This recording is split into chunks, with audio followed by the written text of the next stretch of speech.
what's going on with you, bro? Man, I'm chilling, taking it easy, man. Just got done kicking a little butt up here at Bball, you know. Is that right? Definitely. So, I know you came a little late because you was going to get ran at if you ain't come earlier. I mean, I pretty much come at the time I've been coming for probably the last decade. I mean, you've been ducking me a little bit, but we ain't going to get into that. You know I mean, no, we can, though, because the reason we doing this up here is I had to call you. I had to call you out on the text to get you up here, so hey. Yeah, I'm glad we get this action before this interview. Hey, I appreciate it. Absolutely. You had your day today. I'll give it to you. Absolutely. Good day. 7 wins. Mark that down. Seven, maybe 8. Undefeated. Okay. 7-0. Oh, okay. Treated the guys like my sons. Hey, you the legend up here, so we had that to is let right. you get I'm on the wall. You right. So, for the people, you want to give a short description about who you are and where you come from? Man, I'm from the city of Milwaukee, man. I'm born and raised here. Came up MPS. Ended up going to Nicolay for high school. Went to UWM. Started at Bradley in Peoria, Illinois, in the Missouri Valley. Came back to UWM. Spent 4 years here. Had a great career here. Made a bunch of tournament runs. Ended up being in the Hall of Fame, ended up getting honored in the Hall of Fame, so tons of accolades here. Went to play overseas for 6 years, and now I'm in the residential real estate. I obviously can break that down some if you want, but you know that's the gist of it, the pretty quick of it. Yeah. All right. So you said you went to Nicolay, right? Yeah. So how was your high school career? My high school career, man, I believe a few times in the North Shore. We went undefeated a bunch of times, maybe once or twice, but I did have much talent at my high school. We lost to Vincent every year in my career before we could go upstate. So I basically played, all my guys played AAU, and I basically played against 5 guys like myself every time I stepped on the court against Vincent. So high school career was great, though. Obviously in conference we were great, but they ended my career freshman, sophomore, junior, and senior year.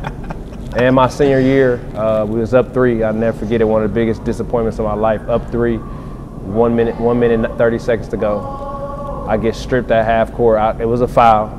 I get stripped, grab the guy, foul out. We don't get the ball over half court for the rest of the game. And all my guys I went to middle school with, that I grew up with, I played AAU with, went to Vincent.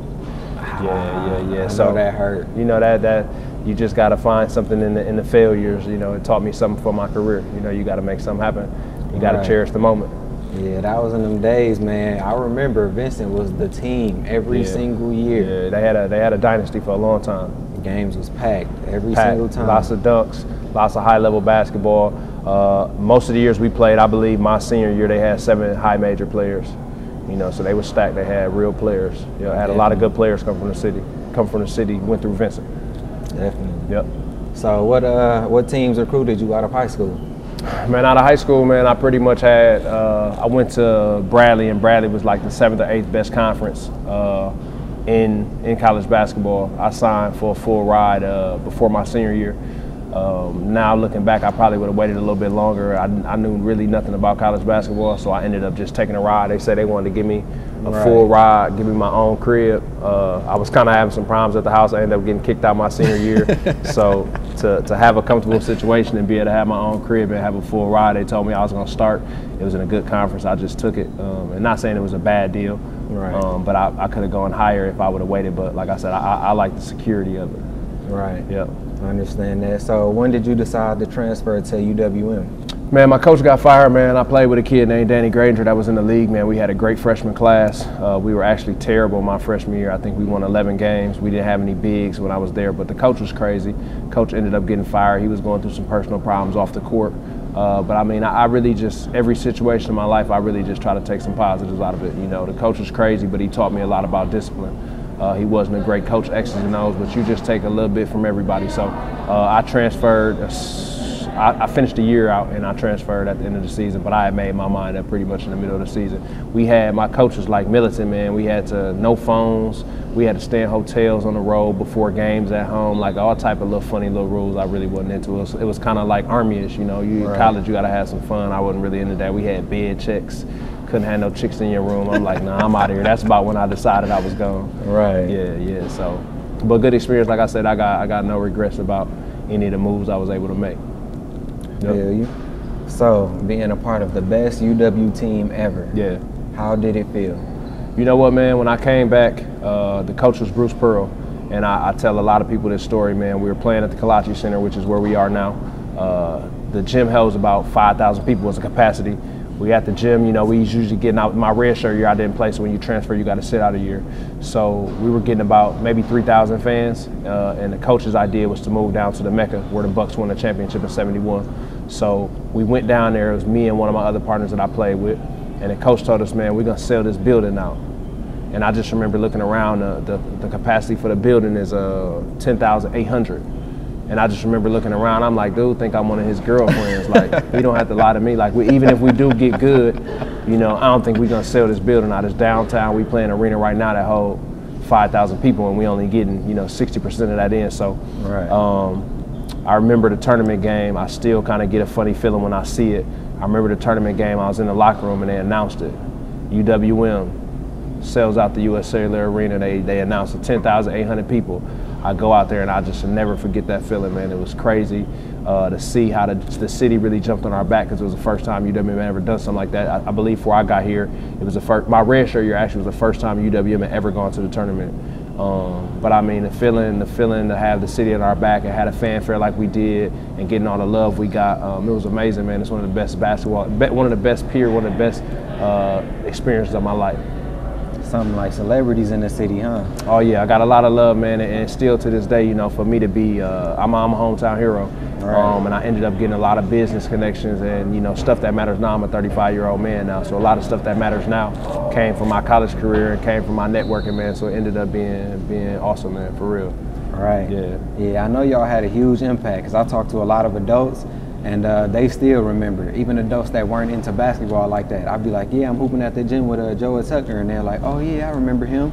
So yeah, I mean, definitely, you know, huge. Obviously I'm talking to you so I can keep it real, man. I still people want to talk to me about the Sweet 16. The Sweet 16 happened in 2005. You know, it's 2018. That was 13 years ago. So still places I go, they like, you Joah Tucker, you went to UWM, man, you put them on the map. But honestly, you know, I got into a lot of the business side of it. We was good with the AD. We just knew everything that was going on, and they told us a lot. Like this venue came from what we did. A lot of that, you know, we gave the school a ton of exposure. They said we took enrollment up X amount percentage. Obviously, people saw what we did on school. Even when I came out of school, I didn't want to go to UWM. UWM was just a little local college.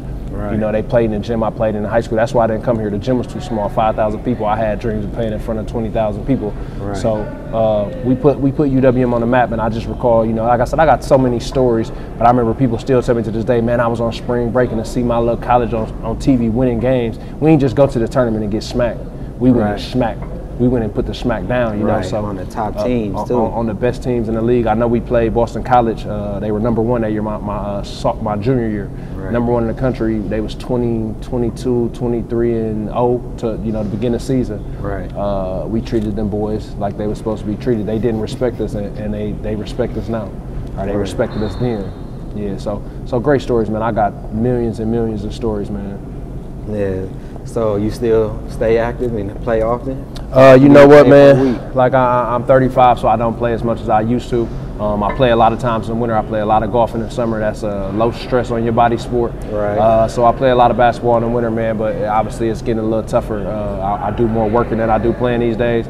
But today I was 7-0. I still felt great today. Shot was falling, and my shot is falling. I'm tough. I mean, you did come when we had already won like 4 games. You know, we was a little tired. Y'all. Just before the interview, you told me y'all won 3, now it's 4. You got to get the number right. So you weren't supposed to bring that up. Oh, my fault. Okay, Just making sure. I'm just trying to stay facts. We on the record. This is on wax, you know. So yeah, I don't want to tell no lies. We on wax. I keep it real on wax. All right, I'll take that. So what was it like for you playing professionally? Man, professionally, man, it was awesome, man. To get paid for what I did for free in college was fantastic, man. Right now, man, I just got married, and for me to, you know. Congratulations, by the way. I appreciate that, man. For me to be able to feed my family, putting a ball in the basket, to be a professional athlete is the best. It's the best profession in the world. You know, we just did it out here for free. You know, it's people that get paid hundreds and millions of dollars to put the ball in the basket, and it's something that I love my whole life. And for somebody to tell me they want to pay me thousands of dollars to play, that's another exhilarating feeling. You know, I never, before I went overseas, I never had dreams of playing overseas. I really never even had dreams of playing in the NBA until probably like maybe my sophomore, junior year. I just played basketball because I loved it. It was a lot of fun. I was the right size, and I ended up getting good at it. But I really just played for the love. I never had a motivation of money until I got in my latter years of college. So, like I said, playing professional, being overseas, man, is an awesome experience. I done got hundreds of stamps, not hundreds of stamps, but a ton of stamps on my passport. And I don't know if I would have had any of those stamps on my passport. I've been all over the world. I've been to Paris, I've been to London, I've been to Amsterdam, I've been to Germany, I've been in a lot of places. So I know that's a blessing straight from basketball. So what were your favorite teams to play for overseas, or your favorite memories outside of basketball overseas? You know, one year I lived 45 minutes away from Paris. So after the game on Saturday, we jump on a train and go party in Paris. I mean, that's just something rich. You know, I'll be to tell my kids. Before Kanye said it. Before Kanye made the song. So it's just, you know, it's really dope to be able to tell my kids your daddy lived in France. You know, that for our culture, man, that's crazy. And it's like, right. I speak French. Most of my French is, you know, is going downhill since I don't speak it anymore. But while I was over there, I got pretty good at speaking French. So for me I took French in high school. And it's a funny story that go with that, because I actually end up telling my teacher, you know, I just need a C, man. You on my back every day. This is hard. I'm never going to need it, because I felt like I knew everything. And I ended up living over there. And if I would have studied a little bit harder, it would have made my transition a lot easier. But like I said, again, overseas it's not for everybody, but it was good to me. You know, it still affects my life today. Yeah. Right. So what does it take for a kid coming up to be a D1 player or to be a professional athlete? I mean, to be a professional athlete is really you gotta put a ton of hard work and dedication, and mix that in a pot and put some luck in there as well. You know, I think to be a Division I athlete, man, I think that you have to train, you have to know what it's like, you have to know the routine, you have to know everything that goes with it. And again, I think a lot of times part of it is luck and blessings. You got to be the right size. I think that's 50% of it. If you get the right size and then you work on your game extremely hard, you have a chance. I played AAU a lot. I played a lot of AAU balls. I think when I came out of college, I probably had about 10 scholarships, 10 full ride scholarships. So a lot of hard work, and a lot of working on your game, a lot of working on your craft. And what about off the court? What does it take to succeed in college? Man, college, high school, man, I think a lot about college is your routine, setting a routine in high school, getting good study habits in high school. Right. Because something in high school, you go from first period to second period to third period, all day you in school from 9 o'clock to 3 o'clock. There ain't no time to move around. When you get to college, you got class at 9, and then you got a break from 10 to 12. Then you got class at 12, and then you got a break from 2 to 4, then you got class at 5. So it's nobody making you go to class. It's nobody over your back asking, did you do your homework? So it's really just about growing up and really focusing in on what you're trying to do. You know, obviously you can't pass school if you don't go to school. You know, so it just takes a lot of focus and a lot of hard work and a lot of dedication. Right. Yeah. Yeah, I definitely would agree. Yep. Because it was a little tough for me my first semester, having to be an adult on my own. Absolutely, absolutely. It's a tough transition, especially if you didn't start in high school. Right. Like a lot of us don't get those study habits. We don't do the things necessary to be on our own. We used to people patting us on the butt, hitting us on the shoulder. Hey, I need you to come on. I need you to do it. I need you to do it. In college, if you don't do it, you just flunk out. And I played with a lot of guys who were great in basketball and didn't have half a fourth of the experiences I had, because they couldn't keep their head in the books. Right. You know, they say if you want to hide something from a black person, you put it in a book. You know, our culture don't do, you know, the majority of our culture don't do no whole lot of reading and all that. And it's something that, you know, it's something that we need to work at, you know, because we behind. We got a lot of work to do. Definitely got a lot of work to do. Yeah. That's one of the reasons I'm starting this channel, just to educate the young folk on what it takes to be successful when they come up. No, absolutely, man. I think, you know, coming up in a time like, you know, now we didn't have a black president. When I was coming up, we didn't have a black president. And some people, no matter what your political views are, a lot of people say, well, the president didn't do this, the president didn't do that. And I say what the president did that no one can dispute is he inspired the whole black culture. Before, if we had kids, I tell my kid, you can do anything you want. I was really lying because they couldn't be the president. As long as we'd have known we had 45 presidents, we had never had a black president. So I can't tell my kids, my future kids, you could have been the president. I'd have been lying. So now we had a black president. He had 2 terms. He was phenomenal. Now I can really tell my kids anything is possible. So his inspiration and what he did, man, you know, obviously. But like I said, we still got a long way to go, man. Long way to go. Right. Yeah. What do you think about the state of college where kids go to the league or go to college for 1 year and then they decide to leave for the NBA early? That's a kind of tough topic, man. I believe that you should be able to pursue your dream whenever you want. You know, because I could go to college for 4 years, not pay attention to education, not do anything, and then go to the NBA, and I'm still in the same place. Right. So if I got an opportunity to make millions, you know, a lot of people in our culture, guys going to the NBA, they not taking care of just themselves. They taking care of their mama, their sister. They become the breadwinner of their whole family. They taking care of a whole family, a whole generation. So, you know, if a guy like me or you go to the league, we changing our whole family, we changing our whole bloodline. So, you know, you take that money, and that's what some people don't understand. They worry about all these people going broke. Right. If I went to the league, man, it's 50 people I got to feed. It's 25 people I got to take care of. And that's just part of something that come with our culture, because we catching up everybody, you know, a lot of us leaking. So that's just something that come with it. Right. Yeah, I definitely would agree. What advice would you give kids who are looking into colleges that are recruiting them? I would say my first thing would be use basketball. You know, don't let basketball use you. It's a very small percentage of kids that's gonna make professional. I don't know the hard numbers on it, but I know it's probably less than 1% that actually become professional and make good money. So I would say use basketball as a backup plan. If somebody want to pay you, I tell kids right now a college scholarship, a full ride scholarship to a Division I college is between $100,000 and $200,000, and I try to sum that up to people. That's 3 or 4 Escalades, brand new Escalades. I know people know terms of that. That's right. 3 or 4 Escalades somebody want to give you because you're talented in basketball. So you got to make sure the first thing is you use that first, you get an education. Education is the most powerful thing you ever receive. Can't nobody take your education away from you. I could be rich, somebody could take my money, everything from me. Education, you can never take education. And I use this example a lot. Everybody knows, and this is something, you know, with politicians, if your first step isn't putting money in education, then I can't rock with you. Everybody knows Milwaukee's education is one of the worst in the nation. Definitely. And if I talk to anybody with any knowledge, if you gave an uneducated person $10 million, they would be broke in 5 years because they have no foundation. They don't know what to do with that money. So then if I tell you that Milwaukee has the worst education in the nation, then we know the crime rate's gonna be high, poverty's gonna be high. It's just things that correlate with that people with a brain know. So if you in the city and you wonder, hey, I wonder why it's so bad, because our education is terrible. So yeah, people are going to be robbing, stealing, and killing. This is how it works. That's the natural evolution of things, and I'm not vouching for it, but that's just how that's how the system works. If I don't feel like I can make money, I have no means to make money, then that's how, from this time to the Stone Ages, that's what happened. How long did you play with the Globetrotters? Man, the Globetrotters was really just something I did to stay in shape. So when I graduated college, man, I had an agent. My agent was good with them people.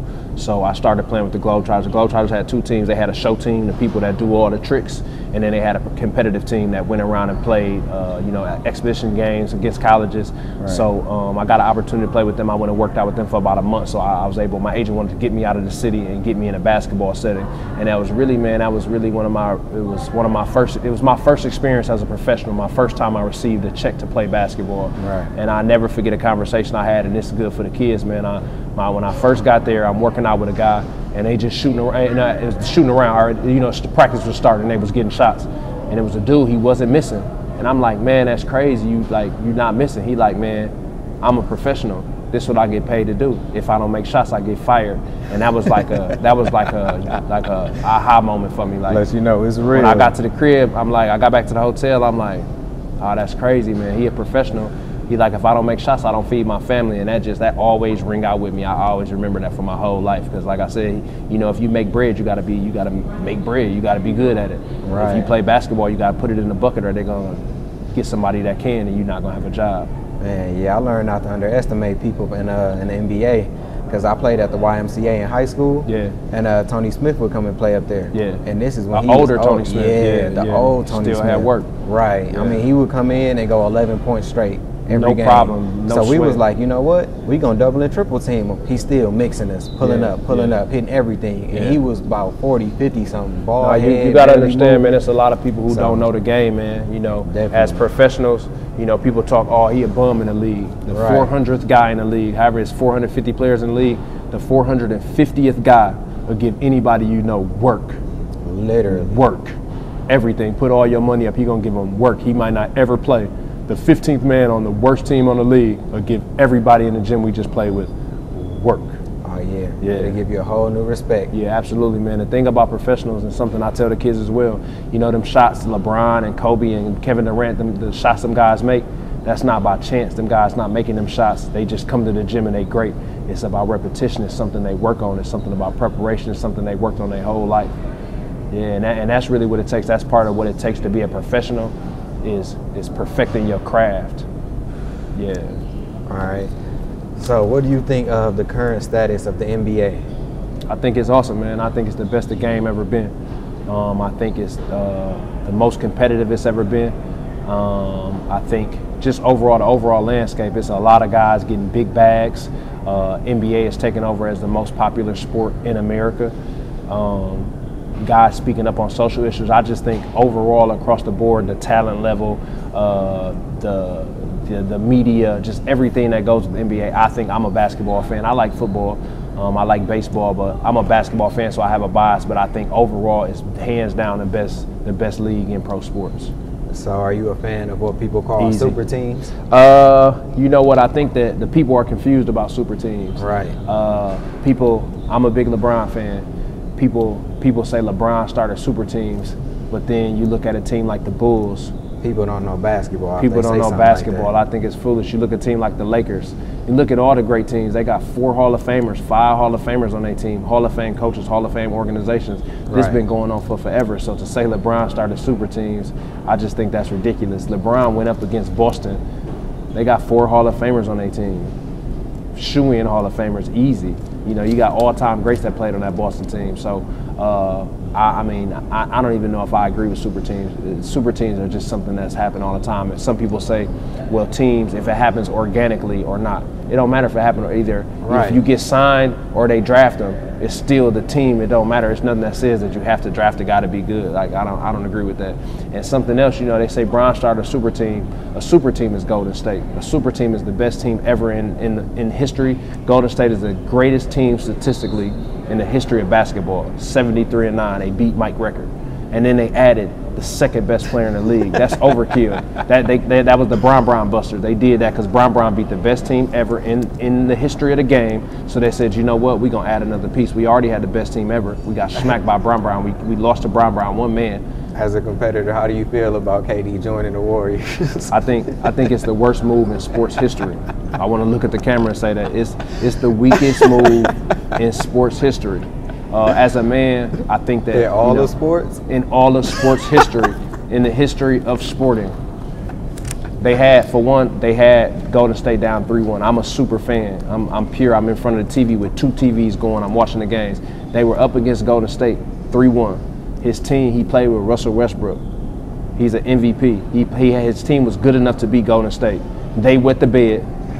The guys that beat him, he went and joined. He had a whip in OKC. He had Steven Adams, who's a very good player. Right. He had Russell Westbrook, who's not an MVP caliber player. He was the MVP. He's the reigning MVP. But to be fair, Russell Westbrook does shoot the team, even in the past.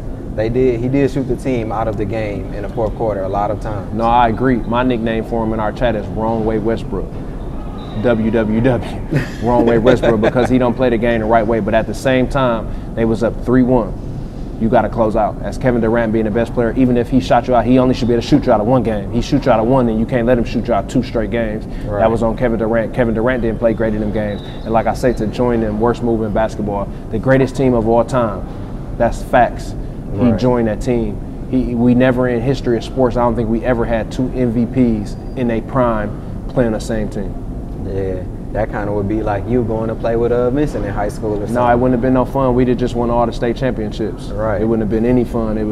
We had, like I said, they had 7, 8 Division I guys almost all my years playing. So, yeah, I think you just got to keep it competitive. You know, like I think Bron should stay in Cleveland now that he done got some young boys to play with him. Right. But, you know, now I would agree that Golden State is a super team, because if you don't have a whip playing against Golden State, they're going to embarrass you in front of your wife. They're going to beat you by 46 points. Yeah, I would agree. So you think Golden State going to win the finals this year? And in how many games? Well, you trying to push me one way. You asked me what's Golden State gonna win, and then you asked me in how many games. You think another team gonna be strong enough to beat them? I mean, I'm super biased, man. I don't think they come out. If they don't get the #1 seed, they don't even come out the West. What? Yeah, that's my prediction. If they don't get the #1 seed, when they play in the Bay Area, when they play in Oakland, you know, they got a 7-6 man with their crowd. And I think if they don't play that Game 7, Houston got enough weapons to beat them this year. If they don't have the #1 seed and they not playing at home in Game 7, I think they lose that series. And you heard it here first. All right, who does Houston match up with in the finals? Cleveland is a shoe-in to the finals. Bron been to the finals the last 7 years, if I'm not mistaken. He just walked to the finals. There's nobody in the East that can stop him. Boston not strong enough. Toronto not strong enough. It's a wrap. We're going to the finals. We'll be in the finals. We'll see whoever come out the West, and I think Houston comes out. I mean, obviously Golden State has a phenomenal chance, but I think, you know, Houston is built to beat these teams, to beat Golden State. That's why they built the team. They added some defenders. They got the MVP this year. They added CP3, who's awesome in that system. They got Clint Capella. They got PJ Tucker. They got Luke Richard-Baamute. They have Eric Gordon. They got some players down there, and then they just added the kid at the Bucks drop. I forget the Gerald Green. So they got players. They got Nene Hilario. They got players. Yeah, they've been looking good recently. Yeah, they've been kicking butt. Yeah, and every year the Cavaliers start off a little bit slow, but it's like come playoff time, they a whole different team. And I just don't see nobody matching up with them come playoff time. Yeah, I think honestly, man, I'm a big fan of LeBron, but I think honestly, even if I wasn't a fan of LeBron, I think he's the best player in the game. I think when you look at, I'm not going to give you the greatest player ever yet, but I think when you judge the game, everybody judged the game on Mike Killer Instinct. But basketball is not just about killer instinct. Basketball is about every facet of the game, scoring, rebounding, and passing it, playing defense. And when you look overall who was better at more things, I guess I won't even take it there. I don't want to upset the people. I don't want to upset the people. I know what you was going for. I was waiting. He's not the greatest player right now. He's still got to finish his career. But, you know, when you look at the hard numbers at the end of the day, yeah, he's going to have a strong case. And then you look at also what he did off the court. Now, I'm a big Mike fan, but Bron sending hundreds of kids to college. Michael Jordan invested in jails. You know, so when you look at the facts and how he got so many guys in the league, big bags, and how he's sending kids to college and he's speaking up on social issues, Mike still don't want to speak up on social issues because it's gonna mess up his money. So Mike got the opportunity, and I can't knock Mike. That's Big Mike. I got all the Big Mike like my daddy. I grew up watching him. When I see him, it's like looking at my daddy. That's how I feel. But at the same time, he got somebody on his bumper. He got somebody on his heels for sure. Yeah, so what young guy in the NBA do you think the people should watch out for, or could be that next great player? You know, I think Kevin Durant is next. You know, I think aside from the vets, the rookies and sophomores. Rookies and sophomores. I mean, Giannis in his 5th year. Obviously, Giannis is a hometown guy. I'm a big fan of Giannis. He's still a young guy. You know, Giannis ain't number 22, I think. Right. 22, maybe 20. No, Giannis just turned. Giannis is a young boy, so he like 22. So I would say Giannis is one guy. Who would I say? You know, the kid from Boston is good, man. The kid Jason Tatum is good. I think he's gonna be a heck of a player. Who else is young that I'm really thinking of that was like in the sophomore, freshman game? Okay, if I had to say somebody, I'd say Jaylen Brown. He's playing great this year. He's playing like a vet. But I mean, tons of good players in the league. Tons of good young players in the league. What high school players or teams do you watch? Man, I just got a chance to get to the game, and I can't think of the kid's name from Nicolay. He's a sophomore. He's a young stud. I know he got some high major offers already. To have them type of offers your sophomore year, as long as he keep his head straight, he's gonna have a bright future. I got a chance to see Tom Diener's son, who's gonna be he's getting a full ride to DePaul. He plays with Cedarburg, so I got to check him out the other day. I know the freshman kid from Washington and the kid Long is a junior. Right. I know them guys are talented. I want to go check those guys out. And you missed that good game the other day versus Riverside. Yeah, I like Carlos from Riverside. He's going to play for my coach from UWM. And the coach here right now, his name is Pat Baldwin. His son is Pat Baldwin Jr. He a freshman at Sussex Hamilton. And if he has any drive, he'll be a league guy, easy. Right now, as a freshman, he probably has more skills than I had as probably a senior or freshman in college. Really? He a coach's son. He been around the game his whole life. I came up. I just played ball on the playground. I ain't have no training. I played AAU. We just played. There was no training, no working out. A lot of structure in Man, AAU. now these kids we actually have for our AAU program, and I want to put it on the record. I played for the greatest AAU team in the history of Wisconsin. I played for the Playground Warriors. We won 3 national championships. I mean, the list is crazy. The list is crazy. My going into senior year, we was on a Nike circuit. Nike sponsored 10 teams in the nation. About that. Yeah, this some little special information only for the interview. What was that like? The AAU circuit is lit. See the AAU, and it was lit during this time. We was getting shoes in the mail every week. They was flying us all over the country. Nike sponsored 10 teams in the whole nation, and we was one of them 10 teams. No team from Wisconsin, they never had this type of access. We went to invite-only tournaments, and we was knocking them boys. We played, my year was Tyson Chandler, DeJuan Wagner, Eddie Curry. We had probably 5 or 6 one-and-done guys, and all them guys was on the Nike circuit, and we was slapping them boys around. Mecca Okafor just got back in the league. He played on the team with TJ Ford, Houston Hoops. Our year we had a great class. Some huge names. We played against some monsters. And when I still to this day when I see these guys, they like Playground Warriors. I remember you boys from Wisconsin because we were we weren't supposed to be beating nobody. We had two NBA guys on our team. Carl Landry played with us and Travis Diener played with us. We had 2 Chapels that played on our team. One went to Wisconsin, one went to South Carolina. My cousin went to Vincent. Deontay Tatum, he ended up going to Hawaii. Greg Bound had every scholarship offer in the nation. Could have went to Kentucky. Just couldn't get it all together. But we do play with some phenomenal players, man. Some really great players. Amazing. Yeah. All my basketball experiences, man, I just been blessed my whole career, man. And a lot of the guys I play with, if I called them right now to reach out to them, we still brothers. We still super cool, man. The vast majority what it's about. Brotherhood, everlasting friendship. Yeah, for me, man, basketball at this point, man, as a grown-up, when I look back at basketball, man, you look at the camaraderie. You look at being in the trenches with your people, man. Like I say, a lot of guys I played with, even college, AAU, a lot of these guys still my brothers, man. All right. Do you tune into the college scene? Yeah, man, I watch more NBA. Obviously I watch it during March Madness. But it's hard to escape that March Madness. It's hard. I gotta have it. I go to Vegas most years and go out there and watch all the games. But I watch the big time college games. But this is the time of year I watch it. Yeah. Right. Yeah. I enjoy it. NCAA is a mess right now. They got a lot of work to do. Man, it's going crazy. They got 3,000 hours of tape conversation to the FBI. Like they treated it like a matter of national security. Like it wasn't that serious. I don't believe.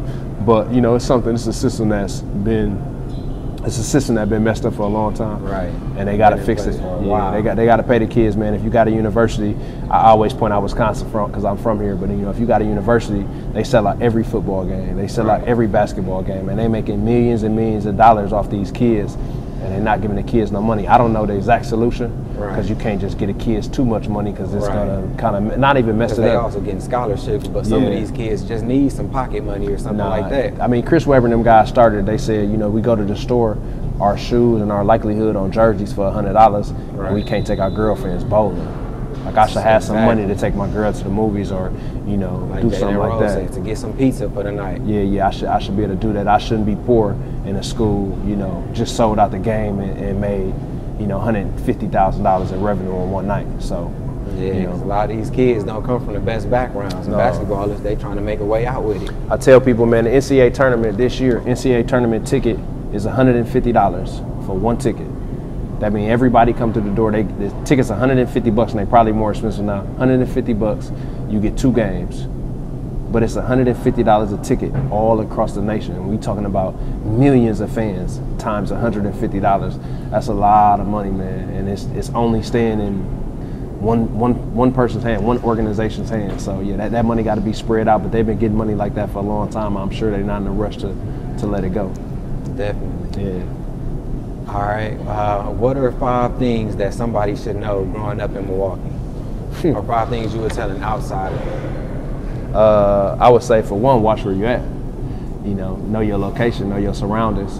Because obviously, you look at the stats, and there's some area codes. I believe we got 206 is the worst area code, one of the worst area codes in the nation.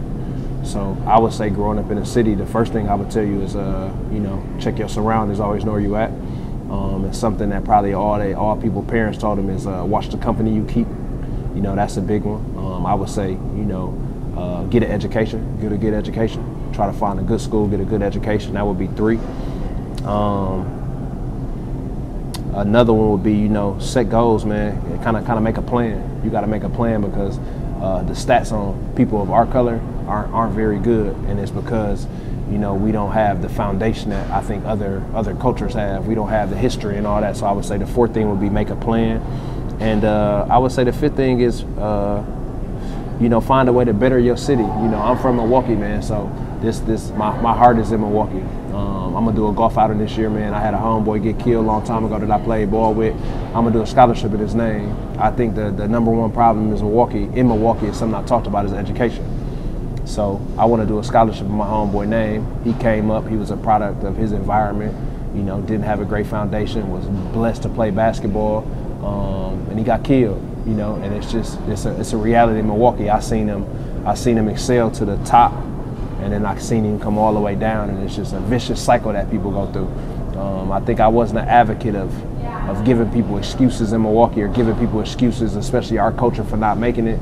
But if my mama had me when she was 15 and she ain't know nothing, and her mama had her when she was 15 and she ain't know too much, it's very hard for me to make it. My education is poor. I get a poor education, and then I'm thrown out in the world with one of the worst educations in the nation. And like I talked about before, if you don't have no education, even if you hit the lotto, you still gonna be broke because you don't know what to do with your money. Right. You don't have financial literacy. So my last thing would be, you know, figure out a way to improve the city, man.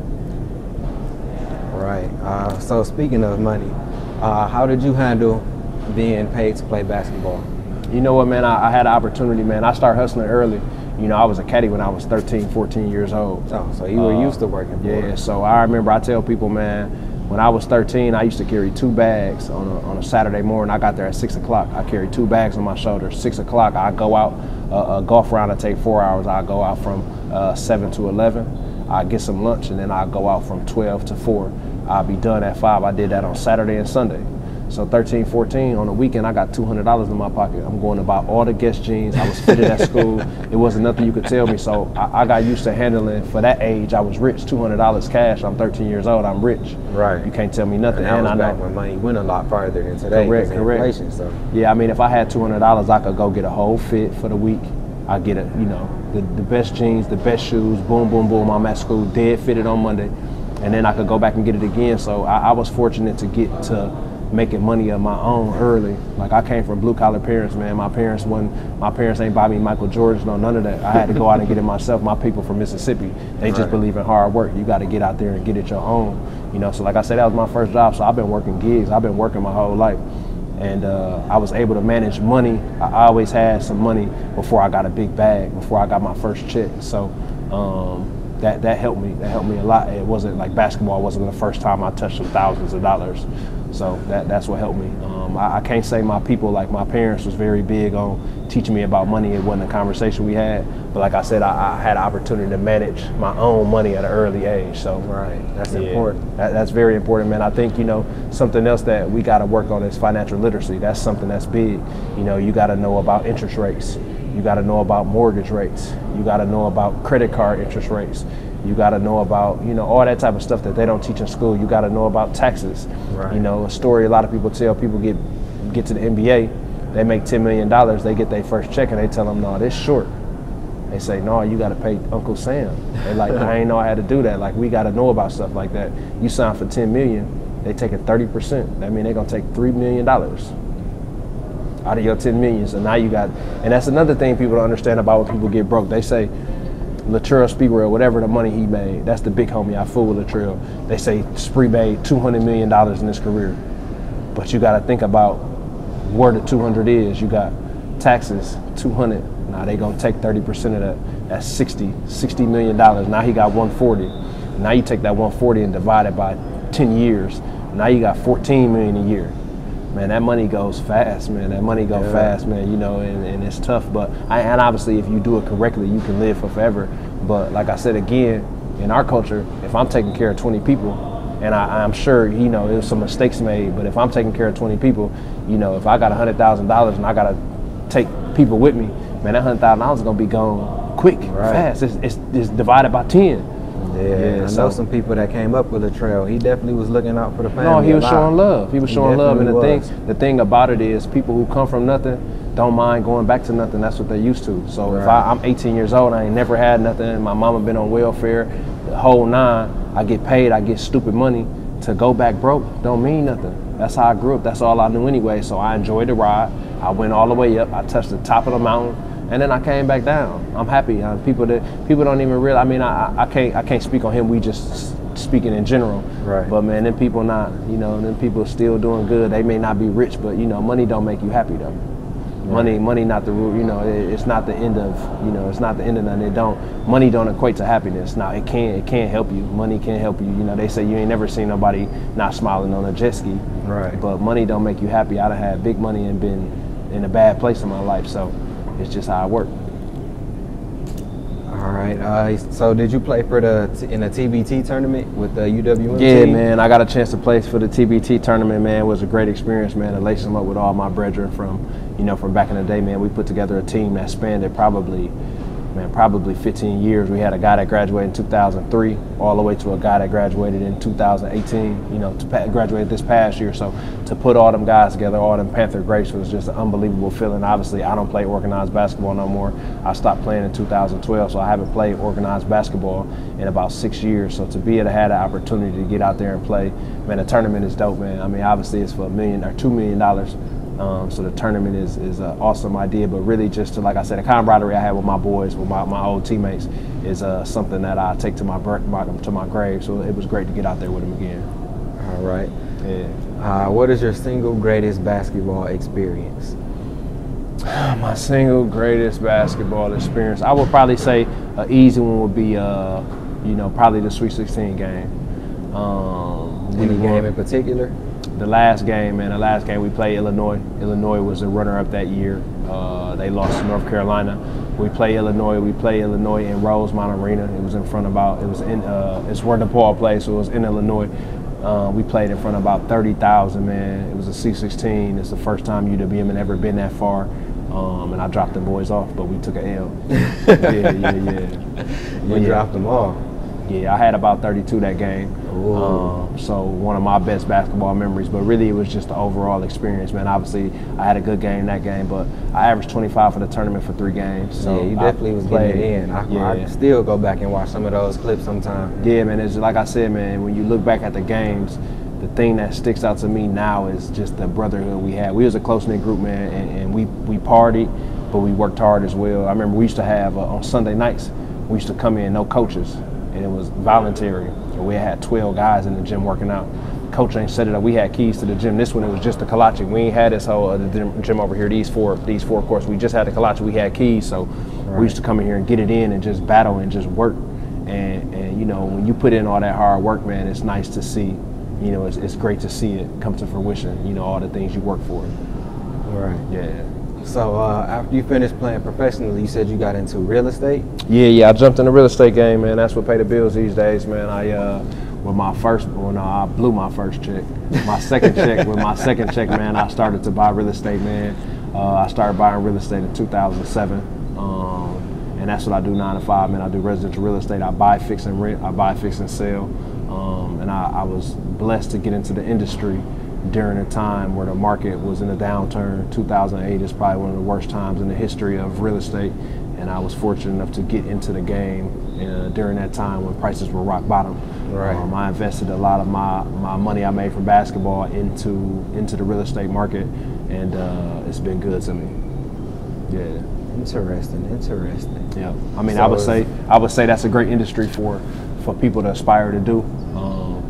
I got into a situation where I do it for myself, so I work for myself. I'm my own boss, and I can't say that's probably uncommon, but real estate is it's a great industry. I like my job, and I tell people, if you like your job, that's a rarity. I would say, under 40% of people love what they do. A lot of people go to work because it pays the bills. Yeah, so if I can say I love my job, that's something special. So what led you to getting into real estate? Was it a friend or somebody you knew? Man, my pops done it on the side. My pops did it on the side coming up. So like I said, my pops was blue collar. He worked a factory job. He worked at a spot called A.L. Smith. So, you know, back in the day, Milwaukee was in this. This has been a big reason why Milwaukee has suffered globalization. They took a lot of these jobs overseas because they were done cheaper. So Pops worked at A.L. Smith. They made they made frames to cars, I believe. So Pops did that on the side, and he had like 2 or 3 units. So I grew up, you know, painting on Saturdays, right. You know, cutting grass and all that type of stuff. So it was in my blood. But really what got me into it, I would say that was part of it. And just the time of the market. I had some money and houses were dirt cheap. I was buying houses for $10,000, $12,000, you know, so, and then I ran into a real dope realtor, man, a lady named Ashante Reed. And while I was playing basketball, man, she was mentoring me and showing me the tricks of the trade and just really working with me. So that's another thing, man, you know, for the young kids out there, man, you gotta network, man. You gotta take advantage of every opportunity. You gotta meet people, you gotta shake hands, you gotta be sincere. And you gotta work on your plan. Every day is a day to perfect your plan. You know, it's not gonna come overnight. I tell people, you know, you can't, if you trying for something, it's not gonna be done overnight. When you feel like you're overwhelmed, when there's all type of stuff going on, all you can do is try to be better every day. You're not gonna go from an F to an A in one day. It's a process. You know, the kid from, and I like him too, Joel Embiid, but the kid from Philly that made it, he done made the saying, you know, very popular, very trendy. You got to trust the process. You got to trust the process every day. You just got to wake up and try to be great. You got to just hammer away. You got to try to, you know, knock a little out. You know, if you got a list of 100 things, in a day it's only 24 hours. You're not going to be able to do it 100 things, but you write them down. You write 100 down, and maybe you mark 1 through 5. You did that today, and then the next day all you can do is go 6 through 10. You know, and that's how you get better. How did you go about building a strong network, and how valuable has that been to you? I mean, honestly, man, a strong network, man, I would say it's a cliche, and I try to stay away from them, but it's not who you know, or it's not what you know, it's who you know. Right. And that's really been something that's been good to me, man. I've been fortunate enough. I met some real good people through basketball, and through the years, I just massaged those relationships. And I didn't always massage those relationships in the effort to get something out of them. I just wanted to, you know, I wanted to acquire knowledge. Again, like I said, education is something nobody can ever take away from you. No matter what happened, nobody can ever take your brain away from you. You always got that in your head. So when you get an education, you could get money, get rich, go broke. But with your education, you can get back because you're smart enough to do it. You got it in your head. So, I mean, like I said, I've been fortunate enough to be around some good people. I had a good circle. I had some good OGs. I had some good mentors that taught me a lot of the rules of the game. And I listened. I was a sponge. I listened. I let it stay in my brain. And then I put it in action. It don't matter if I tell you something, you listen and you don't take action. You know, you got to listen and take action. So, man, I come from a good foundation, man. I come from some good, hard-working parents. They instilled some morals in me, and I just, you know, I stayed on my square, man. You know, I stayed on my pivot. You know, you keep your head down, you stay focused, and, you know, if you work hard enough, you got opportunity to do well. Yeah, very important. That's one of the things that I definitely would say I should have did better in my past. Because I just thought I was smart, so I get the good grades, I'll walk into a job with a good resume, and I'll just be able to knock it out. Yep. But it's not all about what you know. It's not about what's on the grades, because a lot of jobs you get off a reference. It's about who you know, who you can connect with. So that network, that's something I would emphasize for the kids to growing up. You know, my guy told me, and like I say, one of my mentors, man, he was one of my basketball coaches. It's a older guy who just really gave me a lot of game in my life. And he told me when we played AAU, just go back to my AAU days, I played with guys. I played with a mixed team. I played with rich white kids, and I played with very poor black kids. And I was right in the middle. But they told me, you know, look around the room, somebody gonna be a doctor, somebody gonna be a lawyer, somebody gonna be a professional athlete. They say make sure you keep all these people in your circle. You know, you get to know them because you never know who you're gonna run into. You never know who you're talking to. You never know who you're in front of. You never know who you playing in front of. I got a story about a young boy I used to try to mentor. I go to a game one day, he played in the North Shore Conference, or the conference I played in. I went to a game, they played Grafton. Went to the game, he didn't play well. I'm like, bro, what you was on? What happened? He tell me, oh, we was only playing Grafton. I wasn't going hard.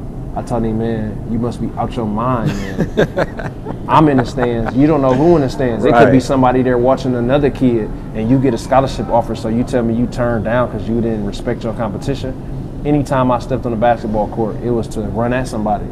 It was to prove I was better than somebody. And when he told me that, I was almost off him. I almost didn't even want to mentor him no more, and I didn't quit on him because I wanted to keep working with him. But at the same time, I think it's hard to change a mindset. Right. But you know, like I said, you just never know who you're in front of. When you clowning at a basketball game or you clowning in school, you never know who's going to give you a job. I do a mentoring program in the summer with these young boys, and I don't know if they really know my background or who I am. Sometimes they tell people I used to play professional basketball, but I have a business. I have a snow removal and a landscaping company. So these young boys might come to me for jobs, and if you was a knucklehead in the program, I'm not going to fool with you to employ you, because now you're going to mess my money up. So you just, like I said, you never know who you're talking to. You never know who you're dealing with. You never know whose space you in. You never know any of that. You never know who watching. And again, they say integrity is what you're doing, nobody watching. You know, everybody can be on their best behavior when they think somebody looking, you know, it's somebody that might be giving me a job over there, I'm going to be cool. But integrity is about what you're doing, nobody is looking. And that's really the key to life. You know, you can't do it. They call it now, the kids call it doing it for the gram. It can't be about the gram, you know. It can't be about what you're doing for social media. Everybody put everything on the gram, but, you know, they put a workout. Some guy might work out for 5 minutes, go right to the gram, like smash in the gym. You worked out for 5 minutes, bro, you ain't getting no better. Man, you know, so the worst people go right to the gym and take pictures. Didn't even hit a weight yet. Yeah, man. You know, the thing is, I'm glad I grew up in the time I grew up in. I wouldn't have wanted to grow up in the internet. You know, the internet age. You know, obviously it could be lucrative and it could be. I love the internet. You know, it's fun. I wake up and fool around the internet probably 20 minutes every morning. Right. The internet undefeated is the most hilarious space ever created. But at the same time, man, it's an alternate reality. You know, and I think it make it tough for the kids to get locked in. They got too much access to BS, you know, and I feel like it's kind of almost not even fair. Everything one touch, anything we want to debate right now is around the internet. They don't do no encyclopedias, they don't do no dictionaries, they don't go to the library, they don't do nothing. Everything is YouTube and internet. So very important. Yeah, I'm glad I didn't grow up in that age, but I mean, you know, just like anything else, you just got to grind through it. You just got to grind through it. I think I look at Floyd Mayweather, hard work, dedication is what he talk about. He one of the richest black athletes of all time, and it comes from hard work and dedication, and that's really what it's about. That's what it takes at the end of the day. No matter your situation, no matter your background, you know, our culture got to work double hard. Like I say, we behind, and some of us got to work triple hard. If you don't come from nobody, maybe you got to be the first one in your family to graduate college. Maybe you got to be the one that set the trend. You got to be the, you know, you may have to be the person for your generation. Right. Yeah, yep. Yeah, a lot of people like to criticize Floyd because he might stumble when he reading or something like that, which is common. A lot of people don't read fluently. Yeah. But a lot of people like to criticize him also for what he do with his money. But he get his money in a legal way, and regardless of what he do with it, because he can do what he want to do with it. But everybody sitting around criticizing him while he being a boss and owning his own businesses, and he investing in himself, and now he making a huge return off of that. I mean, I don't know Floyd literacy status. You know, I heard he can't read. I don't know if that's true. I never speak on something that I can't say it to be fact. I don't ever pass something that if I don't know it ain't a fact. Because nobody speaks fluently all the time. So something you can't knock about Floyd is we know he's smart with his money. So he educated enough to be smart with his money, and we know he got some big bags, So the man is a genius.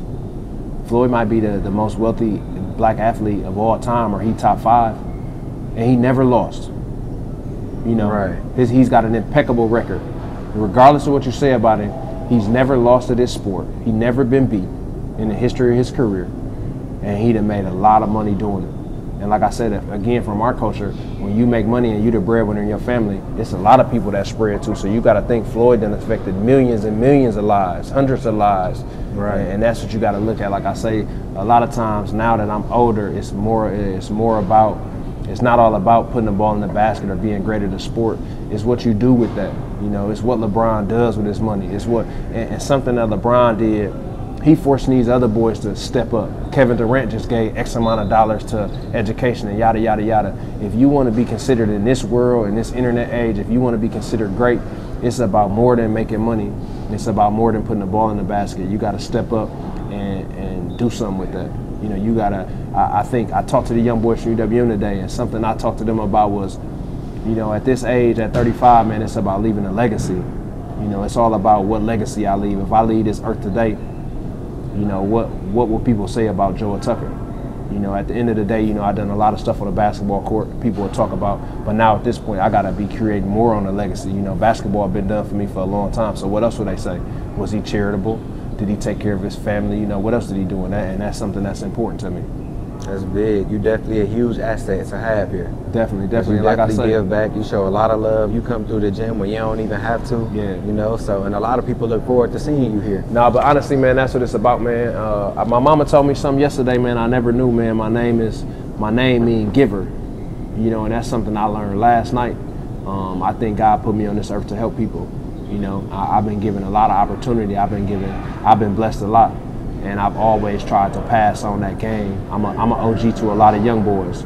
That's something important to me because, like I say, I think that's a lot of people missing. Obviously, it's a lot of fatherless young men in our community. And like I said, it's just about education, man, and teaching people the right way to do stuff and building. Like I say, we got a lot of building to do, a lot of building. Right. Like just the other day, LeBron had some reporters say, "Shut up and dribble." Like, what do you think about that? And was that something that you encountered in your career, being of such a great stature? Man, you know what, man? I something that I tell people right now, currently living in Wisconsin, man. Wisconsin is one of the most segregated states in the United States. Right. And a lot of people don't know that. Something with this election, man, that just I never had something like this throw my world off. So the thing is, 62 million people voted for Donald Trump. And that's like, to me, that means I can't say everybody that voted for him is a racist. Right. But if you voted for Donald Trump and you still support Donald Trump, I think you're a bad person. And if 62 million people voted for a man that said the stuff he said, done the things he's done, then we in trouble. You know, the world is in trouble, man, and it's really changed the way I look.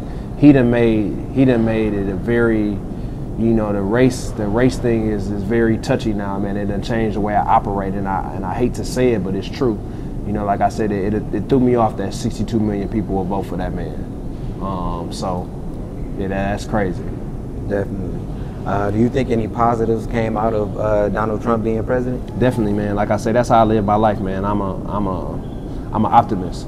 You know, I think every situation you got to find the light in every situation. Everything not gonna be good, and I think that's something that's got me to where I am. I'm a positive person, man. I think it. You know, if I'm having a bad day, it don't help. You know, just keep having a bad day. You know, you got to find some positives in the negative. So I think Donald Trump, man, to force the people to understand, man, you got to get out here and get it, or else it's gonna be real sad for you. You know, he trying to cut a lot of the government aid and all that type of stuff. I agree with some of the stuff Donald Trump was talking about. I think all politics all about money. Right. You know, it don't matter. There's no morals in politics. It's all about where the biggest check is coming from. So I know he wanted to change a lot of that. You know, the government, you know, we done been to war about money. We done been to war to finance companies, and it's just a lot of BS in politics, and he wanted to get rid of a lot of that. But I think that the best thing about Donald Trump, or one of the only positives I could say coming from Donald Trump, is making people get locked in. You got to get locked in, and you know, he trying to cut a lot of the help out and a lot of the programs out. You got to get out here and get some stuff done. Light a fire under your butt. You gotta get bad. I think he hopefully he's lit a fire under some people's butt. Even a simple thing of voting. If you don't vote, you're gonna have a clown in office. You know, the young people, our young generation, you gotta vote. You gotta rock the vote. You know, people say the vote don't matter, but the vote got us our first black president. So you can't tell me the vote don't matter. And I already told you about how the president done inspired a whole nation, a whole culture, not just our culture, a whole nation. You know, so you gotta vote. That's the first thing. That's the first thing you learn. If you want to change something, you gotta change it in the books. You know, it's something weed, marijuana. For years and years and years, they've been locking black people up for selling nickel bags. Now it's $1 billion industry because they changed some writing. That writing got changed through voting. Voting is one of the most powerful things we have, and our culture don't even really believe in it. And that's how Donald Trump got in office, because we didn't rock the vote. So now we got this clown in office. So now we should understand, you know, you got to vote. You got to get out there and vote, or this is what we're gonna be looking at. And it's sad out here. It's tough out here for a lot of people. And he only been in office 1 year. He got 3 more years to mess this world up. And I can't, you know, if he stay in office, it's gonna be scary for a lot of people. Yeah. Right. Yeah. What do you think about the state of Milwaukee right now, as far as the younger generation, the troubles going on? You know, there's a lot of stolen cars. Violence is increasing a little bit. What do you think about that, and how would you try to help, or what advice would you have for the younger kids to help them or put them on the right path? Man, I think for me the solution is easy. Like I said, and I've been talking about it throughout this interview. And the first thing is education. Like I said again, education is the foundation on which everything is built on. And if you got a poor education, you got no shot. If you don't have an education, like I said, if I give you a big bag, I give you $10 million, you're going to be broke in 10 years. I can almost guarantee that. So how do we get the kids to value education? It's not even so much about the kids valuing education. We can't have the worst education in the world. We got the worst education. I know for sure one of the top 5 worst public school educations in the nation. So the first thing would be is to put some money into education. You know, that's the first thing, and we can't do that. And it's a lot of things we can do on our side, but we need some help first. You know, like I said, yeah, I can't plant an apple seed and expect to get an orange tree. It's not gonna happen. You know, I can't put no money into education. You know, they build the size of jails based on a 3rd grade reading level. So in 3rd grade, if X amount of people can't read, they say these kids going to jail. So we got to make the jails bigger. So that lets you know how important education is. Like if you think about that, in 3rd grade, they done already determined Lil Jerome, Lil Tony, all them, it's a good chance they're gonna be in jail. So we gonna make bigger jails because we know when them kids grow up, it's gonna grow up and it's gonna get worse. So they already planning for the school. They already planning, man. That's some deep stuff. You gotta get to education. You gotta find your way to education. I guess if I take it to 2nd level, you know, obviously the government and politicians gotta do more about education, but you gotta educate yourself, man. You got to go to the library. You got to do research. You got to get around some good people. You got to network. You got to make your network strong. There's some things that we can do on our end. But like I said, the first thing I would say, I think to fix half the world problems is education. But I don't know if the people in control really, I don't think they're really interested in fixing the world. They making too much money off of jails and people not knowing about interest rates. It's just it's a vicious cycle, man. You got to stay woke. You got to stay woke. All right, I don't want to hold you up for too long, but I got one last question before we get out of here. Give it to me. Actually, matter of fact, 2 last questions. I'm ready for you. What advice would you give to your younger self? You know what? So like I said, I talked to the kids at UWM today, and whenever I talk to kids or the young men, I say anytime I talk to young men, I try to think when I was in that place in my life, what advice would I give myself? And if I look back, I mean, it really depends on the stage. But what would I tell my younger self? Man, I'm gonna be honest, I got some things right, so I don't know that I would change much, but I would say, don't take things for granted, man. It's some situations I look back at that if I wouldn't have taken them for granted, it would have changed the outlook of my life. I would say, I would tell myself to hit the books, because I value education, man. I know education is very important, and I would just say, don't take situations for granted. Right. Yeah. All right, last question. What is your favorite cereal? My favorite cereal? Man, I came up on cornflakes, man. You know what I mean? It ain't my favorite cereal. I came up on cornflakes. If I didn't care about a diet, it'd easily be Captain Crunch. I haven't had Captain Crunch in years and years, but if we talk about box cereal, man, I used to go crazy for the Captain Crunch. I mean, tons. I like, Captain Crunch, Fruit Loops, Apple Jacks. I used to go crazy when I was a young boy. All right, those are acceptable answers. Yeah. Some people got some crazy answers, so I got to look at some people different after they say certain things. No, Captain Crunch. Captain Crunch. I would go with Captain Crunch with number 1 back in the day. Like I said, if it wasn't for no diet, I'd pound some Captain Crunch every rip. All right, yeah, all right. Definitely. I appreciate you stopping through, man. Absolutely. Thanks for having me, man. We're going to have some more basketball talks, too. 7-0 today, baby. 7-0. Until next time. And I shot about probably about 60-70% from trade today. If I'm doing that, I'm unstoppable. I'll give you that one. Yeah, plenty on next. I mean, I wasn't guarding you for most of that, but I'll give you that. Because you knew to stay away from me. I don't know about that. I mean, I didn't even see you out there that much today.